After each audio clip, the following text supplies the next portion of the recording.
उसले हेपिराखेको अमेरिकनलाई पनि चिडाएकै छ, चीनलाई पनि चिडाएकै छ। हिन्दुस्तानमा त बौलाइ नै भइसक्यो त्यहाँको मान्छेहरू, त्यो चिडाएकै छ। यहाँको प्रशासन सिङ्गे चिडाएकै छ। ट्रेड युनियनवाला जति सबै चिडाएकै छ। खोला मिचेर र सरकारी जमिन मिचेर बसेका देशभरिका यो चाहिँ मै हुँ भन्ने माओवादी, खाओवादी र यो हुकुमबासी र हुकुमबासी सबै चिडाएकै छ। उसले नचिडाएको को छ? अदालत सिङ्गे चिडाएकै छ, विद्यार्थी सिङ्गे चिडाएकै छ, शिक्षक सिङ्गे चिडाएकै छ, विश्वविद्यालय सिङ्गे चिडाएकै। यसले नचिडाएको को छ? कस्तो खालको मान्छे रहेछ यो? लडाइँ गऱ्यो भने त एक गरी बिस्तारै गर्नुपर्छ। अल फ्रन्टमा लडाइँ गर्ने एकैताली भन्छ नि यहाँ विद्वानहरूले, सबै फ्रन्टमा एकैताली गोली हान्यो।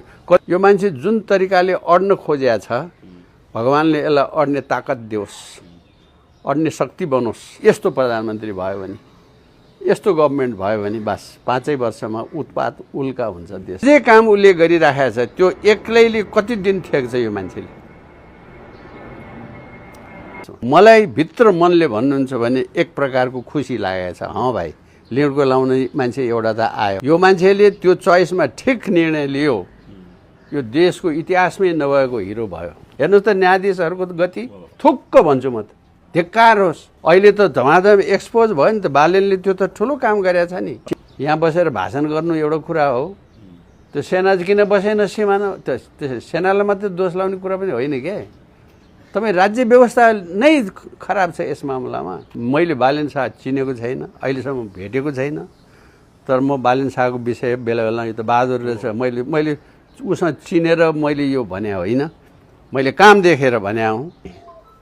बहादुर मात्रै होइन, वीर बहादुर। यस्तो ताकतवान, यति चाहिँ नि मसहुर, यति दृढ, यति दह्रो कि त्यो त्यो त्यो त्यो त्यो जेपातेले हल्लिने कुरा होइन। जो वीरता देखाउनुपट्टि जो लागेका छन्, कयौँ कुरा राम्रो छ।